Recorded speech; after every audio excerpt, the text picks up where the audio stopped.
सूरज एक छोटे से गांव में रहता है। गांव में शहरों जैसे माहौल नहीं होते। यहाँ हर कोई एक दूसरे को अच्छी तरह से जानता और पहचानता है। सूरज अभी 19 साल का हुआ है और यही वो उम्र होती है जब कुछ एहसास आपके अंदर आने लगते हैं। सूरज एक गरीब परिवार से है। माँ और पिताजी दोनों काम करते हैं ताकि सूरज और उसकी छोटी बहन की अच्छी तरह से पढ़ाई लिखाई हो सके। सूरज के घर के पीछे एक बरामदा है, जैसे कि गांव में घर में होता है, थोड़े खुले हुए। सूरज अक्सर गर्मियों में छत पर सोया करता है और आज भी सूरज छत पर सोया है, लेकिन कुछ शोर की वजह से उसकी आंख खुल जाती है।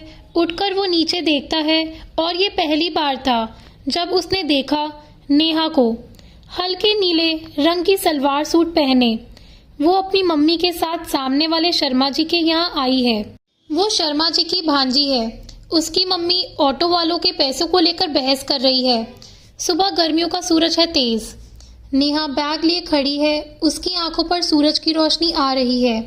यह देखकर सूरज असली सूरज और नेहा के बीच में आ जाता है। अचानक से नेहा पर रोशनी पड़ना बंद हो जाती है और इसीलिए उसका ध्यान जाता है सूरज की ओर। यह पहली बार था जब सूरज और नेहा ने एक दूसरे को देखा। अब उम्र समझो या कुछ और, लेकिन दोनों को पहली नजर में ही प्यार हो गया। फिर सूरज अक्सर नेहा के घर में टकटकी बांधे देखता रहता था। नेहा के मामा जी के घर के किचन की खिड़की रोड की ओर खुलती है, इसलिए सूरज अपने घर के बाहर ही डेरा जमाए रखता है। एक दिन सूरज अपने घर की छत पर खड़ा होकर पतंग उड़ा रहा था। पतंग उड़ाते उड़ाते उसका ध्यान एकदम से गया सामने वाले किचन की खिड़की पर और उसने देखा कि नेहा खिड़की से पतंग उड़ाते उसे देख रही है। सूरज अब हिम्मत करके नेहा की तरफ मुस्कुरा देता है और जवाब में वहां से भी एक प्यारी सी स्माइल आती है। सूरज की खुशी का कोई ठिकाना नहीं रहता। नेहा एक दिन सूरज की छोटी बहन से बात कर रही होती है। हिम्मत करके सूरज भी उससे बात कर ही लेता है।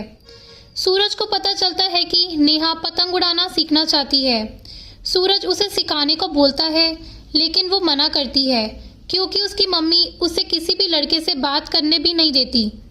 पतंग उड़ाना तो बहुत दूर की बात है। सूरज उसे बोलता है कि वो उसके घर के पीछे बरामदे में उसे सिखा देगा, साथ ही वहाँ सूरज की बहन भी होगी। नेहा थोड़ा मनाने पर मान जाती है। आखिर वो भी सूरज के साथ समय बिताना चाहती है। नेहा की मम्मी जब उसकी मम्मी के साथ किसी रिश्तेदार से मिलने जाती है, तब नेहा सूरज के बरामदे में जाती है, लेकिन उन्हें नहीं पता था कि अनजाने में वो बड़ी मुसीबत में फंसने वाले हैं। पतंग उड़ाते समय नेहा के पैर में मोच आ जाती है और वह चल भी नहीं पाती। वह बैठ जाती है। उसकी आंखों से आंसू निकलने लगते हैं।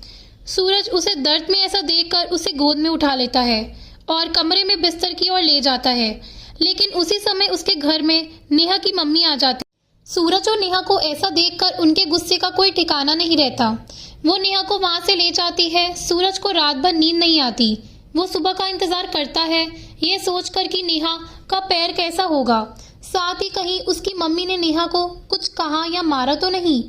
सुबह होती है और सूरज देखता है कि नेहा और उसकी मम्मी ऑटो में बैठकर जा रहे हैं। सूरज और नेहा की आंखों में कुछ बातें होती हैं और नेहा वहां से चली जाती है। अब सूरज को नेहा का ही इंतजार रहता है। उसका दिल कहता है कि नेहा फिर आएगी। इंतजार में करीब 1 साल बीत जाता है और साल भर के बाद फिर उसे सामने वाले किचन में नेहा दिखाई देती है।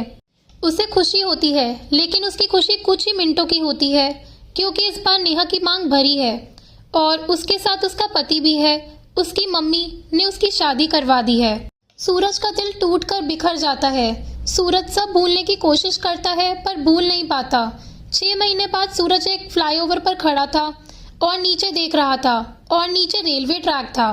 उसने देखा एक लड़की अकेले रेलवे ट्रैक के बीच में चल रही है। उसे शक होता है तो वो भागते हुए वहां जाता है। वो लड़की सुसाइड करने की कोशिश कर रही थी। वो नेहा होती है। सूरज उसे बचाता है। फिर नेहा से पूछता है कि नेहा, तुम ऐसा क्यों कर रही हो। नेहा रोते रोते सूरज को अपने पति के बारे में बताती है। नेहा बताती है कि उसका पति रोज शराब पीकर घर आता है और उसके साथ बहुत मारपीट करता है। वो अपने इस जीवन से बहुत परेशान हो चुकी है। नेहा की मम्मी को भी पछतावा था कि उन्होंने बिना छानबीन के अपनी लड़की की शादी गलत लड़के से करवा दी, पर नेहा की मम्मी को समाज का डर था कि अगर लड़की घर आ गई तो लोग क्या कहेंगे। इसीलिए नेहा की मम्मी की तरफ से भी नेहा का कोई मदद नहीं मिली। इसके चलते नेहा को ये कदम उठाना पड़ा। यह सब सुनकर सूरज की आंखों में आंसू निकल आए। वह नेहा को पुलिस स्टेशन लेकर गया और अपने पति के खिलाफ उससे कंप्लेन करने के लिए कहा। अब नेहा का पति सलाखों के पीछे सजा काट रहा है और नेहा ने उससे डाइवोर्स भी ले लिया है। यह सब होने के बाद सूरज ने नेहा से शादी कर ली और अब वे दोनों खुशी खुशी से अपना जीवन बिता रहे हैं। दोस्तों, अगर आपको ये कहानी पसंद आई हो तो प्लीज़ लाइक करना और चैनल को सब्सक्राइब करना। धन्यवाद।